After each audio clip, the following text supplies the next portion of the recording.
Hello, everyone. Let's go ahead and get started.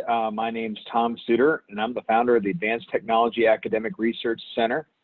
Really excited to be here with you this afternoon. We have been working on this, our certificate in cybersecurity now for some time.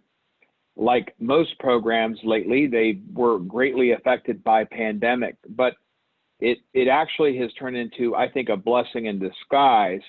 We originally, the original concept was part virtual, but mostly in person down in Washington, D.C. at the Reagan building. We thought that would be a pretty good idea. We would do it every other Friday when folks would be able to probably manage it with their schedule. But I think with pandemic, it's pretty much changed everything. It's changed the way we operate, the way we learn. And so we think that we wanted to move the program more to a virtual collaboration platform. And right now we're on a webinar type platform, but when we go into the actual classroom, it's going to be more of a Zoom type experience. We're going to actually use Zoom for Government for this, and it's going to be very collaborative. And I think even at ATARC, we were more conference call based, and at the beginning of this pandemic, we'd be on these conference calls. And to be honest with you, a conference call, for myself, I personally discovered I was half engaged on a conference call. You know, maybe I was multitasking, maybe I was doing some emails. So I think that I learned that lesson with my team, that they were probably doing the exact same thing. So I think video, we've all seen this, its usage in the government has skyrocketed. And it's a good way to learn, it's a good way to engage. And we think that'll be where we do the basis of our academic work.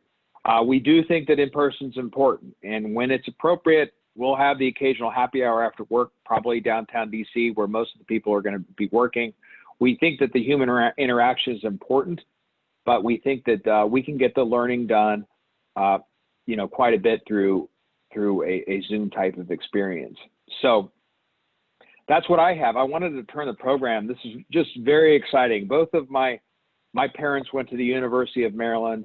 I went to games at Cole Fieldhouse when I was a kid, and you know, Lenny Bias was my favorite person. But we've had this opportunity. We are, after all, the Advanced Technology Academic Research Center, and we've tried to forge these the partnerships with academic organizations, and we're really, really, really lucky to be able to, one of our board members referred us over to the University of Maryland folks. And I want to turn the program over to them.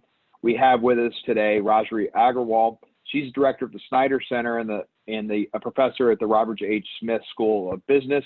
And we also have Jacqueline Manger. And you know, Jacqueline, I didn't have your title. What is your title again? I should have been more prepared. I think you just got a promotion or something. I'm managing director of the Ed Snyder Center for Enterprise and Markets at the Robert H. Smith School of Business. I'm Professor Dr. Agarwal's partner in crime. Great. Well, I will turn it over to you all to really talk about the guts and the meat of the program, on what participants can kind of expect. And then as far as everybody else, we're keeping this relatively informal. So if you have any questions, you don't have to use chat. Just say you want to speak up, and Marka Robertson, who's working with us, can unmute you and just ask a question. And really, when you get to the class, it's going to be very interactive. You can't hide anywhere. You're going to be part of it. It's going to be like really being in a classroom. You won't even notice a difference. So without further ado, I will hand it over to Professor Agarwal. Thank you, Tom.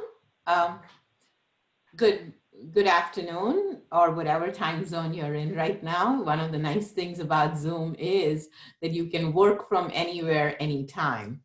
So, you know, let me start off. Tom was talking about the fact that our world changed and became completely virtual about 4 or 5 months ago.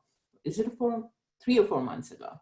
But let me take you back to maybe November, December, and a typical day in your life. What is the one product, and please feel free to let Marika know that you want to speak up or respond in chat. But let's make it interactive right away, even though this is a webinar and I can't necessarily see you, at least I can hear you and read what you have to say. So let me ask you this question. Let's imagine that you are leaving your home for the day and you're driving away. What is the one product that you would choose to go right back home because you know that you cannot finish or start your day without it? Thoughts?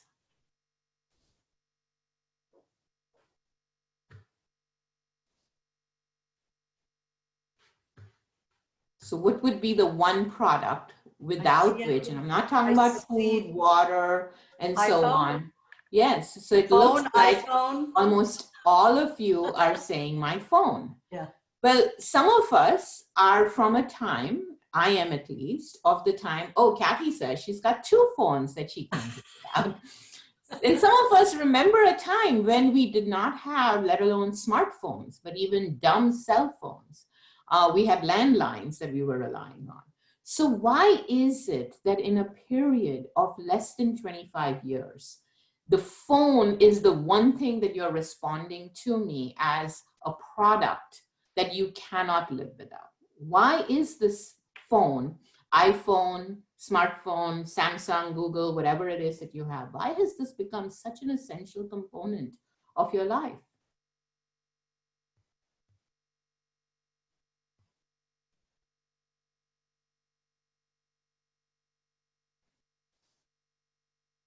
Okay, so I've got GPS. We rely a lot of our daily decisions based on the apps and sources. So Hannah, what are you using? The decisions, your daily decisions, what kind of decisions are you talking about? Heidi says communication, news. So clearly it is about doing things, right? Multifunctional tool that's available at your fingertips. So what are these things allowing you to do? Brent says GPS, that's important, right? So it gets you to the places you want to go. Heidi and Tom are saying it allows us to connect with people, right? What else?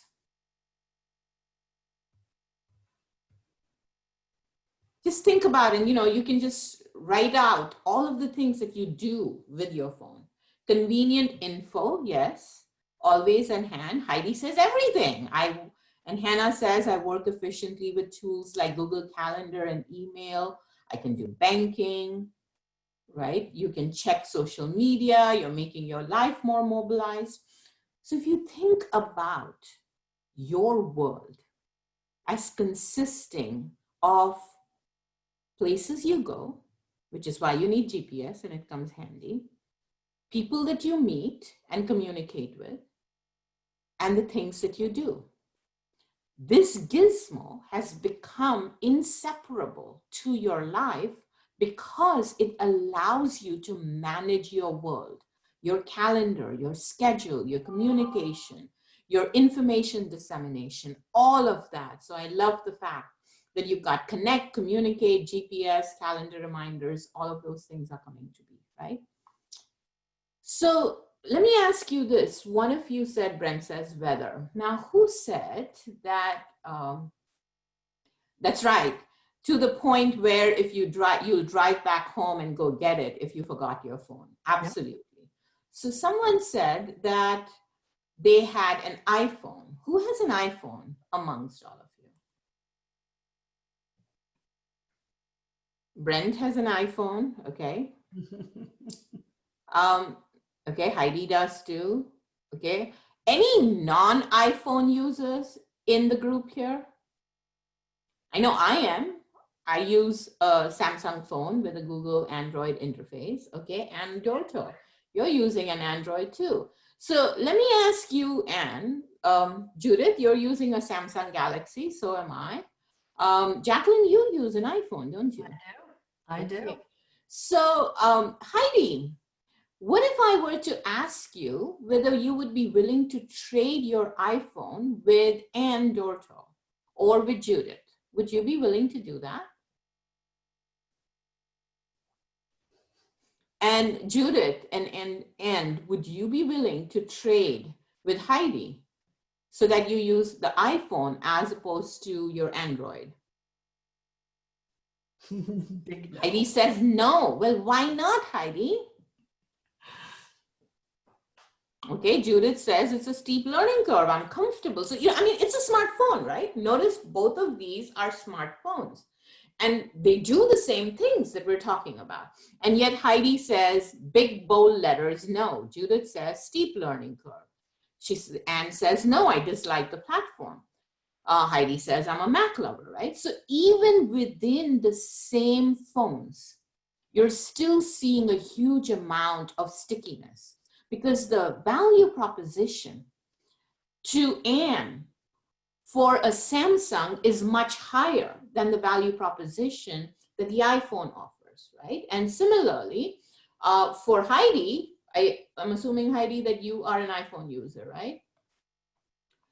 You would not be willing to do that. And again, it's difficult to change phones because you see that parts of the individual's ecosystem, they're all integrated, right? So you wouldn't be willing to switch.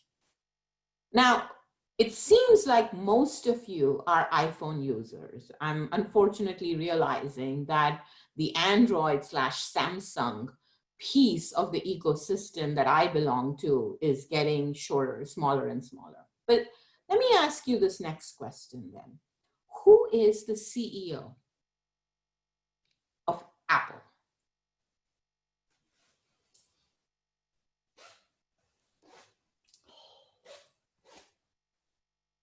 Felipe says Tim Cook, right? And before Tim Cook, the iconic CEO was, of course, Steve Jobs. Mm-hmm. So let me ask you this. What do you think Tim Cook is thinking of as he manages Apple Inc.? What questions does he think through as the CEO? Security issues, how to make sure that it's foolproof, yes. Heidi, how do we continue to stay ahead of the game? How do you beat and stay ahead of Android? Yes. What else? So all of these questions, making sure that it is very stable and secure, staying ahead of the competition is really related to this question that we were talking about earlier as to what is the iPhone or smartphone's value proposition to you? What benefits does this phone offer to you that not only do you not want to live without it, you wouldn't even be willing to trade it for a close substitute, right? What are some of those features? So yes, what do people need? That's absolutely one of the key questions that Tim Cook is thinking about. What else should he be thinking about? And now let's think broader than just the iPhone. Let's think about Apple itself. Okay, future products. And why does he care about future products? For non-techies, yes. Mm-hmm. Company growth. Why does he care about company growth? And how does he decide which direction the company should grow in? Okay, dollars is the bottom line. So that would be one way of thinking about it, right? Company growth translates to financial returns. And so that would be a measure of success. So that is a second question that we've just identified as to what CEOs think about. But you can make money in lots and lots of different ways, right? So we've got Apple focusing on producing computers, producing iPhones, producing Apple TV, electronics. And on the other hand, you've got Elon Musk, who has chosen not only to think about Tesla, but also to engage in SpaceX. I don't know how many of you watched the achievement of SpaceX taking US astronauts to the International Space Station, right? So how does Elon Musk decide how to grow his company as opposed to the way Tim Cook is deciding about how to grow their company? What is the question that they have to ask?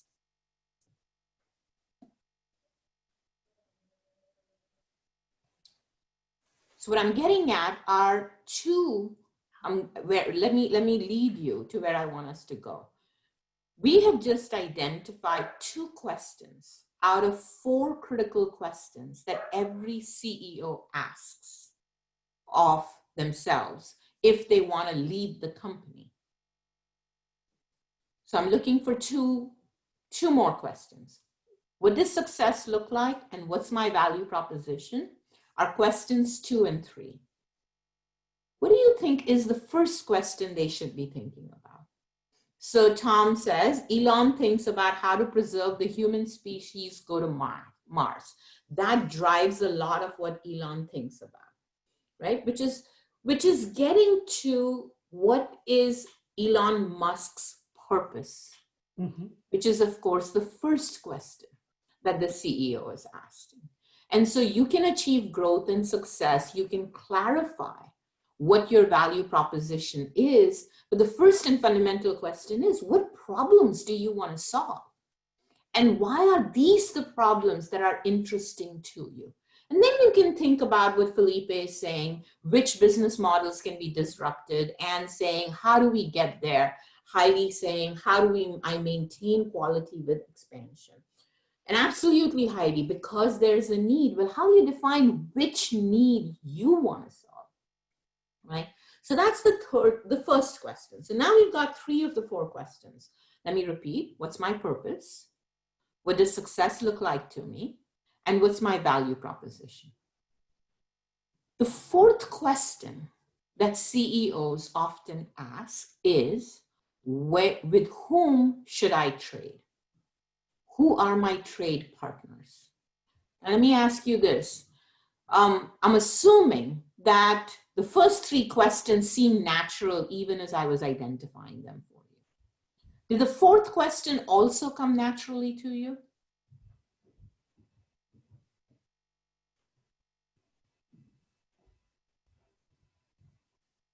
Okay. Now let me ask you an even more important question. Are you thinking like Tim Cook? Are you thinking like Elon Musk? Because you are the CEO of My Enterprise, Inc., Me Incorporated. Have you asked these 4 fundamental questions of yourself and figured out what are the answers?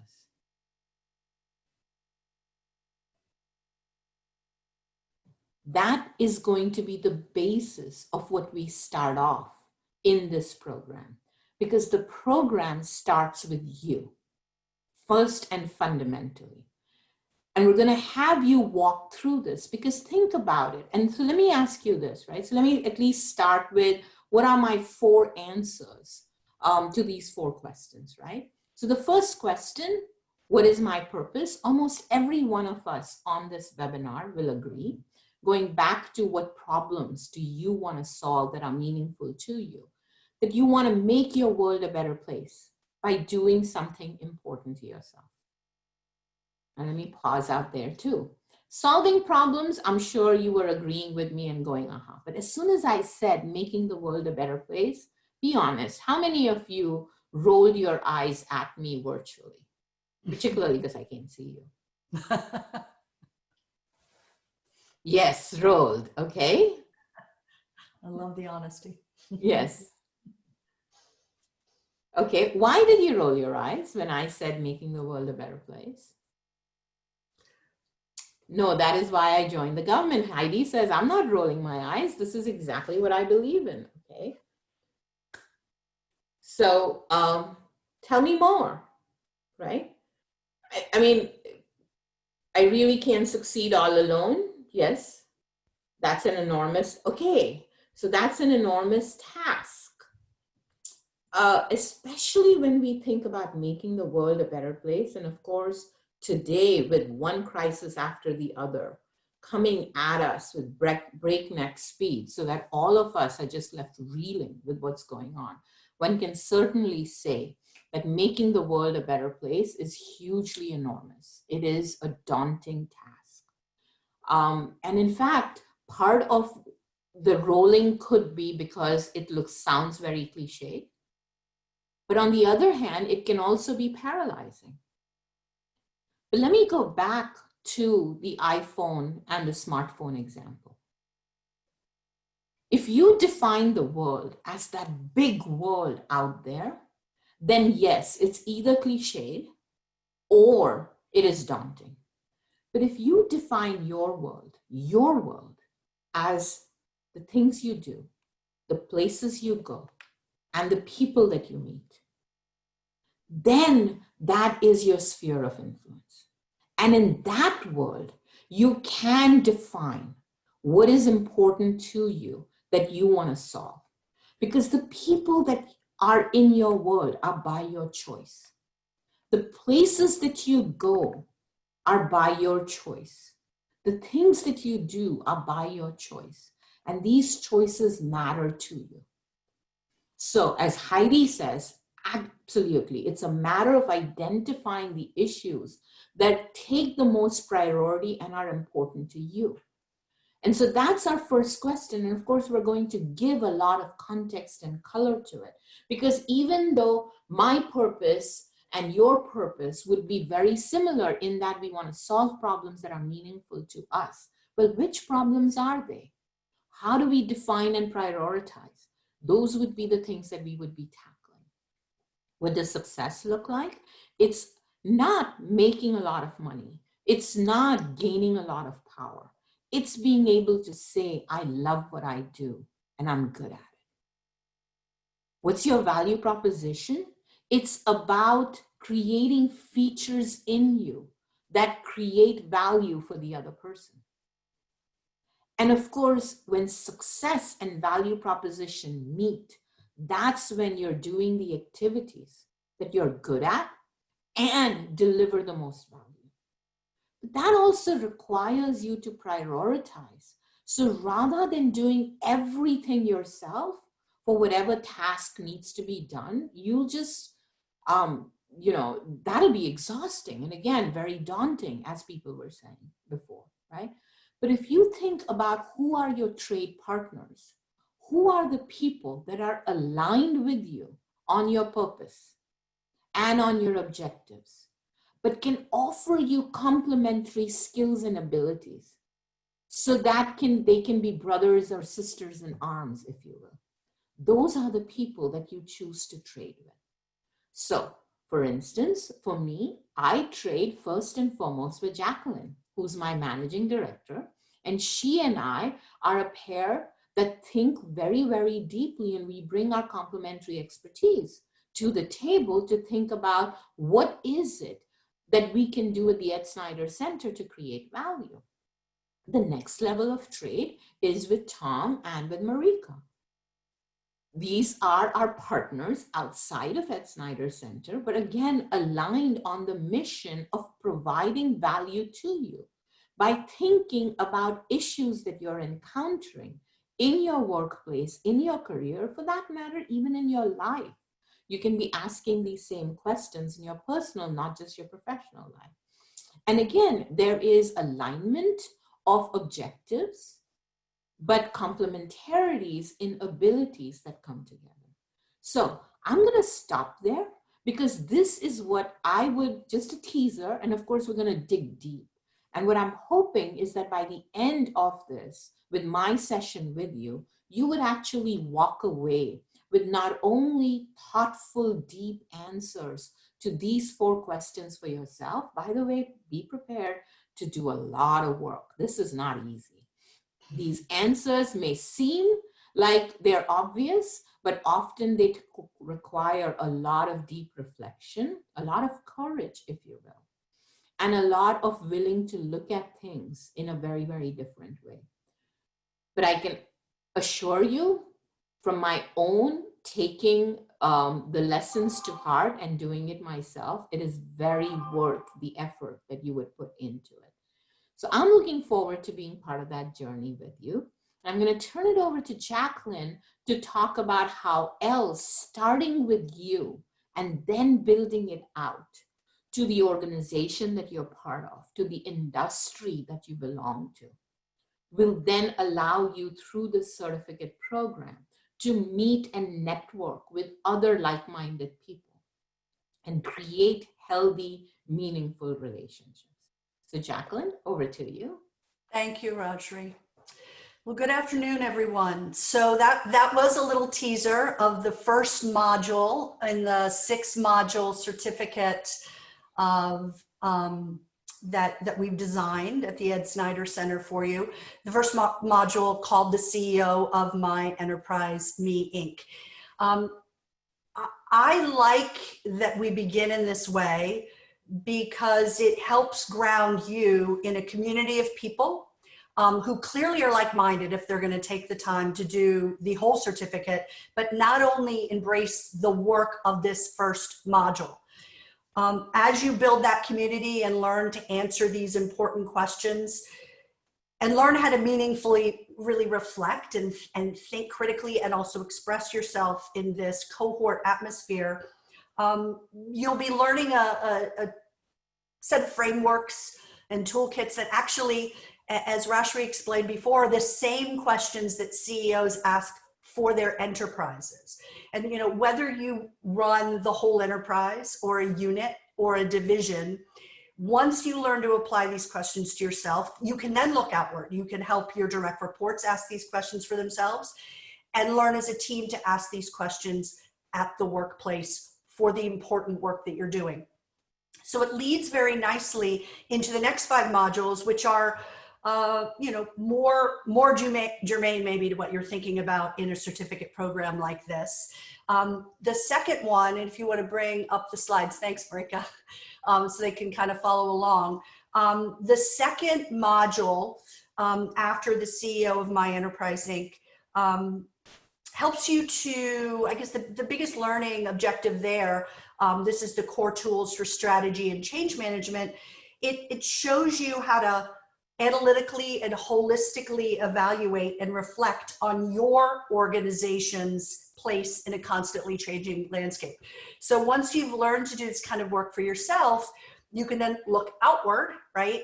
And think about strategy and change management and apply some of these same frameworks and tools to your own work enterprise. After you do that module, you move into module 3, which is the strategic and transformational IT module. In this module, the main, I guess, learning objectives will center around evaluating executive IT decisions, understanding how your strategy may be better aligned with one business objective or another, and also help you look forward in your future and evaluate new IT opportunities, right? So you're going to learn how to assess those most critical technologies that affects your business sector, your government sector, and how you can manage them to realize efficiencies. In the 4th module, IT mergers and acquisitions, you're going to get a taste of how to look at mergers and acquisitions and the general principles of M&A and really how they're specifically applied for IT companies. And so we're going to leverage research and discuss overall trends in the marketplace. In this module particular, panels will be brought in, people in the DC metro area. Now that we're virtual, we may expand beyond just the DC metro area. Leaders of companies that have recently gone through M&A, sold off divisions or sold whole companies to other companies that they used to compete with. Reflecting back on that 4th question that you learn in the CEO of Me, with whom should I trade? This is really at the heart of M&A, right? Do I just trade with those people, or do I merge, right? Or do I acquire them? And the learning objectives of this module, you'll understand, you know, M&A as a strategy and a method for growth if you run a corporation. If you work in the government, understanding this constantly changing landscape, I'm sure you will agree, is important, because often the people that you have contracts with will be acquired or merge with other people that you're doing business with. Fifth module is leading in the fourth industrial revolution. And so you're gonna, in this module, get a basic level of technical knowledge in cutting edge, really things you're probably already exploring at work: blockchain, synthetic biology, AI, big data, and whatever else may come on the horizon. They will be taught in this cohort collaborative active learning style as well. And you'll explore both the hard and soft skills that are needed for success in the industries you work in, and how those skills are impacted by those technologies. In the sixth module, cybersecurity and privacy in IT, you're going to examine through case study methods, again through panels of industry leaders in cybersecurity and privacy. You're going to, examine pressing questions like, how will you create and implement the appropriate tools and strategies for security and data privacy? And you'll leverage this research looking at where the threats are coming from and why are they important to you. The case study method is something that the Robert H. Smith School of Business uses across all of its learning, from the undergrad all the way through its executive MBA programs, and something that all of our faculty are very skilled at leading. Zoom, believe it or not, provides just as robust an environment as the classroom for this. Whether you have 30 or 60 people on the Zoom, you can break out in small groups, go talk, come back and report, argue over, gnarly, tough issues, and have a great interaction even in this online environment. So those are the 6 modules. As Tom said, the learning will all be virtual. Every other week, you'll come together in a Zoom environment. It'll be a mixture of lecture, breakout, panels, some debating over some of these case methods, these case studies, excuse me. And in between, there is, through a also virtual portal, are the means for you to download your case studies. There will be some instructors use videos, some video snippets. I know even in the CEO of Me program, we have pre-recorded videos that will help you through the 4 questions that Rajri presented to you. We also have videos that help you think about those questions. So some of the work that you will do in this, it's 60 hours of contact, will actually be through time you might spend online alone doing work, right? Reading, watching a video, taking some notes, and then coming back to the Friday morning session, excuse me, meeting with everybody in this Zoom environment and meeting with the instructor. Again, here, remote instruction via the zoom.gov, which is very secure. I know for a lot of you that are in that work for the government, that's very important.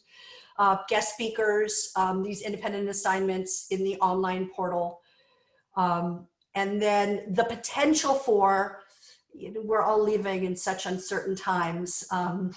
We'd love to know that we can do site visits. I think probably to Tom's point, it may be easier to do informal gatherings out for happy hours where it maybe isn't a formal part of our program, but as a cohort, we can meet and interact and debate as a group. If we can get to site visits by next spring, I'm gonna love the world. Hopefully we'll all be able to meet face-to-face by next April. The program runs through that time frame. March, ends in April.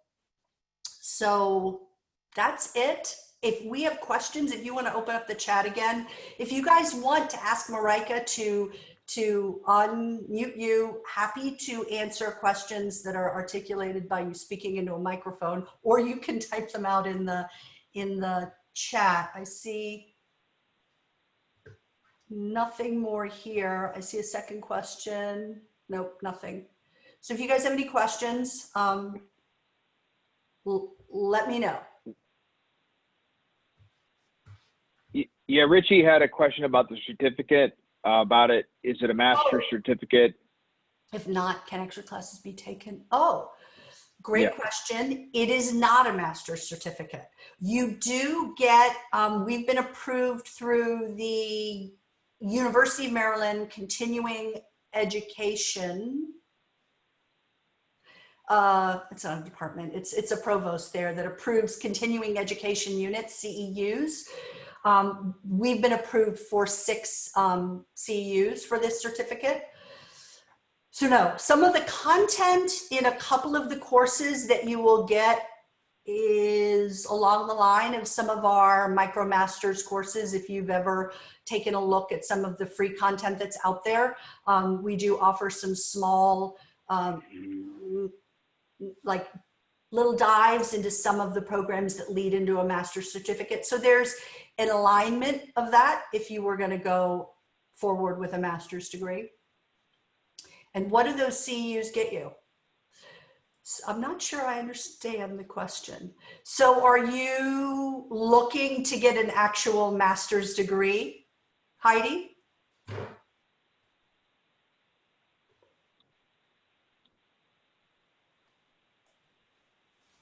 So just to add on. No, yes, I am. Okay, gotcha.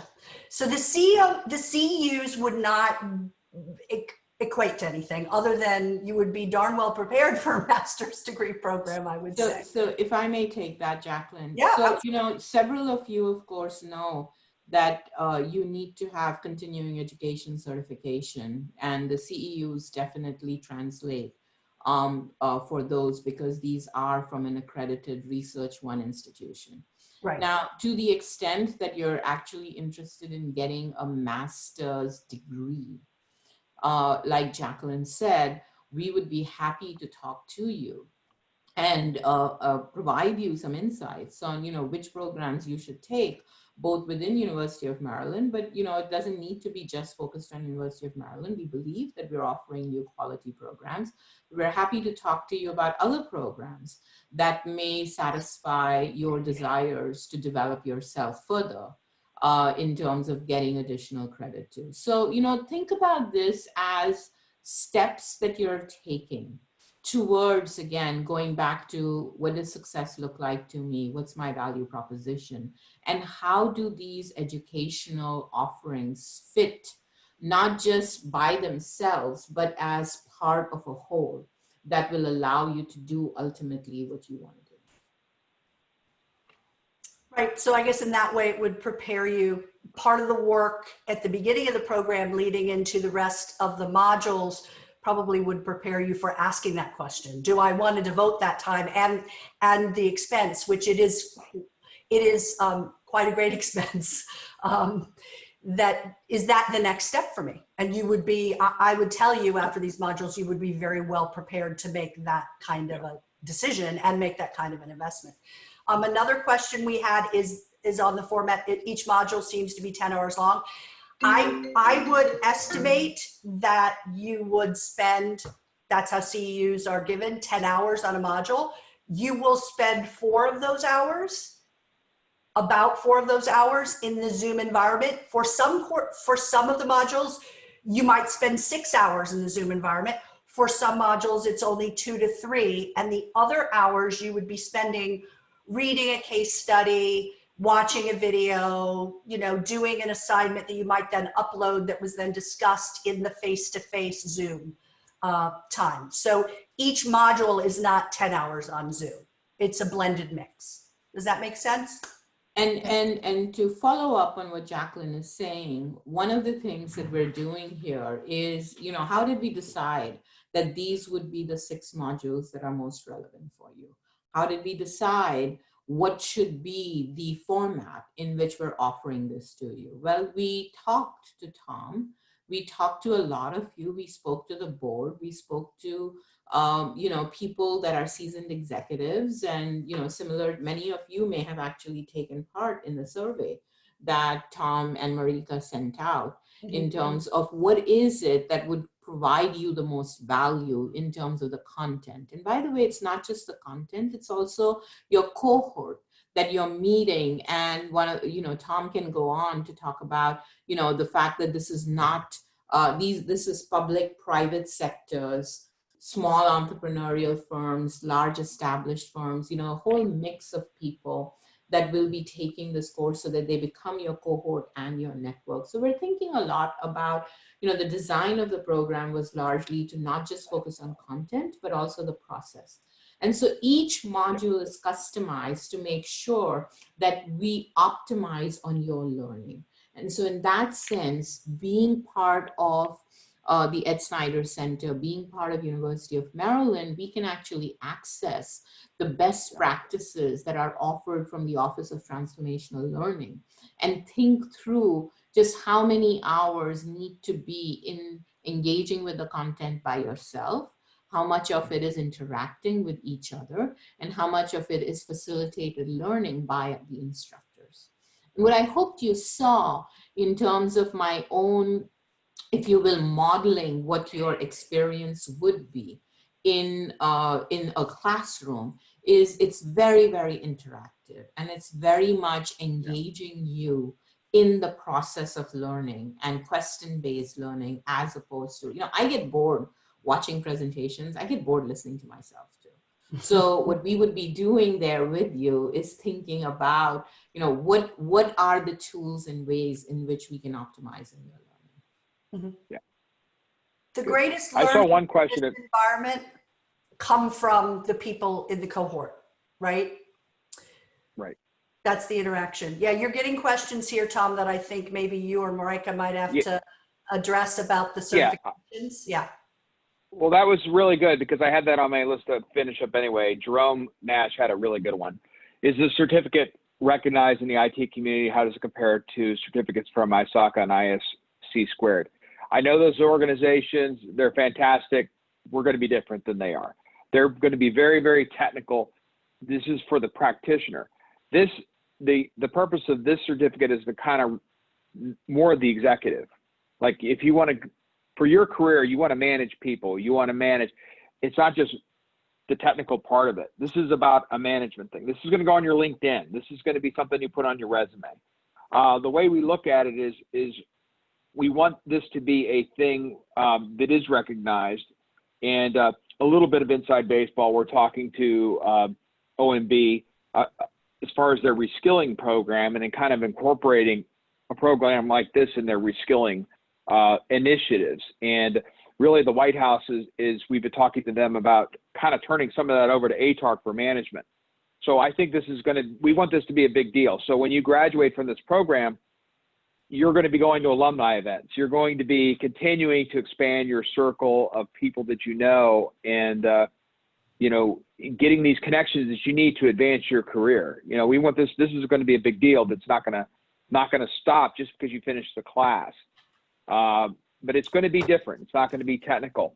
And if anybody has any more questions while I'm on that topic, it's not going to be a pure play technical, like a Cisco certification or something. We don't want it to be that. We want it to be more about managing a broad portfolio of cybersecurity and people and technology, et cetera, et cetera. Yeah, in fact, I think, Tom, our assumption is that most people who come into this are going to possess maybe deep technical knowledge in a single domain, or maybe they're generalists, right? Maybe they've already worked their way into some level of management and they have a broader toolkit. They've expanded their technical knowledge from their deep domain across multiple domains because of what they're managing already. But this is about getting to that next level, right? We're going to assume that if somebody is talking about even blockchain or AI, which are not deeply embedded in the government yet, right, but are making inroads, that you're going to have some fluency. I think all of our instructors are technically fluent in what they're teaching, but they're teaching it more through a management, leadership, strategy lens, right? If you think about the questions that Rajri asked at the beginning of our time together, that kind of questioning will happen all the way through every module. It's really the why more than the how, if that makes sense. Yes. I agree. I put it in football terms, maybe you're a wide receiver right now, but you want to be a head coach one day. You got to get training for that. You can't just do that. You don't know what an offensive lineman does. You know, you don't know, you need to get that overall perspective. And that's what we're trying to get across in this class. So you understand a little bit of everything and can pull it together. Exactly. So I see. So Tom, Heidi had a question too. So it was something you can add to the resume, like Security plus CEH on top of the regular education received. Yes, I think so. I think it'll look a little different than those because they, you know, they're about, okay, these are certifications. I think this is more like a management certificate. I think it'll help you and just think this is like the first cohort we're going to have. Just think what that's going to look like in 3 years when it becomes more and more recognizable. And we have the platform at ATARC to make it recognizable because we're going to talk about it at our events. We're going to recognize people that come to our events that have been through the program. We're going to get press about it. It's going to be over time like a very big deal. And this is like kind of the ground floor. And we're not going to put you through the class and forget about you. We think that, you know, having alumni, the current people in the classes as we do these are going to benefit from having people, being around people that have been through the class before and maybe are, you know, moving ahead in their careers, et cetera, et cetera. So it's not like you pay the money and we forget about you. You're going to pay the dues, but you're like in the club. It's just like being at a university. And you'll get some Maryland benefits. You're going to be on the list of things and going to Maryland things. You'll be going to ATARC things. You'll be in the club. So if I may, actually just building a little bit on what Tom said, but I'm going to reframe the entire question. Dare I say to you that asking about what kind of a certificate this is and how does it compare to other certificates that you can put on your resume is actually the wrong question to ask. The more important question to ask is, by taking this program, what is the value that you can provide? That regardless of certification, regardless of whatever stamps you have, when you interact with other people, it is very, very clear that you now have a mindset of a leader, a mindset of a connector, a mindset of an integrator, a mindset of a person that is an innovator and an entrepreneur, a leader who can think about new problems to solve, rather than just thinking about how their technical skills fit into boxes and checks about where it is that they fit. It's almost like cogs in a wheel. This is about really releasing yourself from, it's not to say that those aren't important, but if I may, that is the stepping stone. That's an important, Tom, you said it very well, right? The technical skills give you street creds to then succeed in more of these management and value creation roles. But that's what this certificate is about. So do not take this program if all that you're looking for is a certificate to add into LinkedIn. Do not take this program if all you care about is satisfying the CEU credits, because then this program is not for you. Very well put. That's why she's a professor and I'm not. And that's why you need some of us professors to be teaching in this course too, because we do bring in our own street cred into the picture. But that's another question that was asked, which was excellent. We actually do not believe that we should only have professors in the program. And in fact, you'll notice another aspect that Tom and Jacqueline may have mentioned, but is worth underscoring, is that you will be meeting with a lot of practitioners. We will have panels that will talk about really current issues, challenging issues. We will be bringing in both, you know, so I as a professor will be talking to Simon Hartley, who's thinking very, very deeply about privacy and cybersecurity issues, right? And so the two of us connect with each other, think about how the content again can be optimized for you. So it is about having both the frameworks that I'm providing you, but also the context of the world that you live in, your IT world, your cybersecurity world, right? And then bringing the two of them together so that you're making these strategic decisions with full knowledge of your context. Judith had a very interesting comment. This sounds like becoming an effective catalyst between organization missions and technology tools that are both expanding and accelerating increasing speed. Judith, can I steal that for the future? That was awesome. That is really awesome. appreciate it. I think you should take my place. You may, Judith said, you may. That really is. Yeah.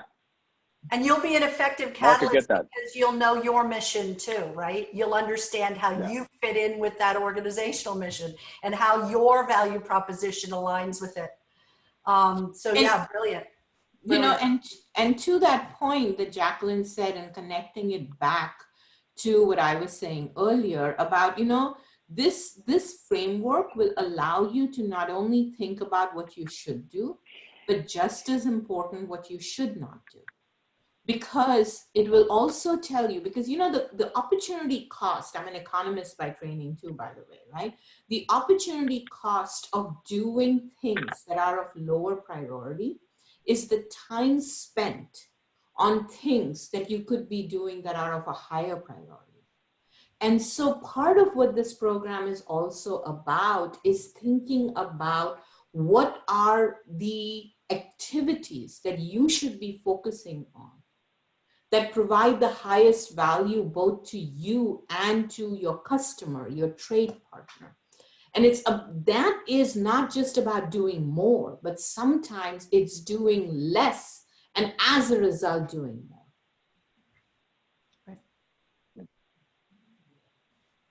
Yeah, I think one of the things we've learned that I want to cover is, yes, we need your commitment by the end of July. Let us know if you're having any problems or you need any paperwork or we need to navigate getting your funding if you're a government agency. Let us know if there's any issues that we can help you with. I know that's a big thing in a federal agency. I mean, we're kind of timing this to start like during this fiscal year. But if you need any help or it's budgeted next year, we can kind of help you work that. But if we have time right now to do that. And we know that's like kind of an impediment. So if you have any problems or let us try to help you, to justify this to your management, whatever you need. There's other questions that you may have of us. Do they transfer to other schools? No, CEUs do not transfer to other schools. Heidi asked that. Yep. I think we've hit everything. Yeah. Yeah, so and we'll send a follow-up email with contact information. So in case you have any other questions, it may come to mind later. Yeah. Tom, in closing, might you give the context to the attendees about why you personally think that this provides value to them and why you personally believe that your valuable time should be spent in championing this initiative? Well, thank you. I mean, I don't even know where to begin on that, but I've been doing this now for a while. We've been focusing on the technology issues, and it's always been a passion of mine. We've seen that with the training and reskilling program. I firmly believe in that because you can have all the greatest technology in the world, but if you're not working with government employees that have the skill to implement this technology, we've been wasting our time. So I look at this as a tastemaker program. This isn't, we do big events, we do massive events, but this is a real crown jewel of what we're trying to do at ATARC. And a lot of pride I want to put into this. This is like, at the top of our list. And one of our board members is like, how can we really take ATARC to the next level? And I really look at building up a program like this one this is the way to do it. So I'm very passionate about this. I've worked for a couple of universities in the past. I'm to have the honor of doing this with the University of Maryland. Like I said in the beginning, I'm just really excited about that. And we want to make it a big program, but it's really going to be the participants. Because once you get out there and you get your promotions and you get to be leaders, that's really going to propagate this program and ATARC. So it's not like, oh, we're reinvesting most of the funds that we get are going to pay for professor costs and all that. It's not about, from a business standpoint, this isn't like, something you're going out and making tons of money. It's more of the influence and the taste maker. It's really a mission to our federal and civilian colleagues out there. It's been at the top of the list as far as ATARC is concerned. And if we can't get people reskilled, we're wasting our time with everything else that we're doing. So I'm just really excited and pleased to be here today. Thank you for your partnership, Tom. Thank you. And I think we may have one more question from Richard Hayes. Go ahead. Yeah, I just wanted to ask about professors for this program. I like where you guys are going with this, and I agree with what's happening in the industry and the development of those cyber managers as they go through that. I'm interested. I hold my doctorate in cybersecurity and quite a few years of experience, over 20, and would just like to talk to you offline if possible. Over. Sounds good. Absolutely. So was there a question, Richard? That was it. Are you looking for professors? If so, I'd like to talk to you offline. Oh, okay, got it. Thank you. Yes, we would love to engage with you. Great. Yep. What was that, Jacqueline? I said we should chat regardless. That's a maybe.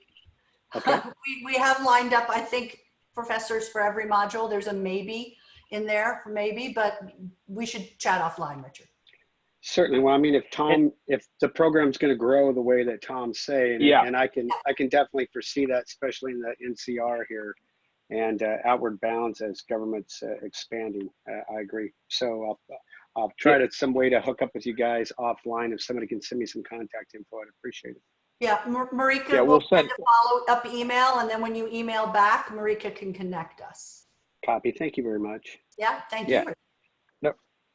And I just looked at your background, Richard. Very impressive. I think that's one of the things we are going to do is we're going to have government leaders come in as guest lecturers. If they have a specific area of domain, that might be a good place to start potentially.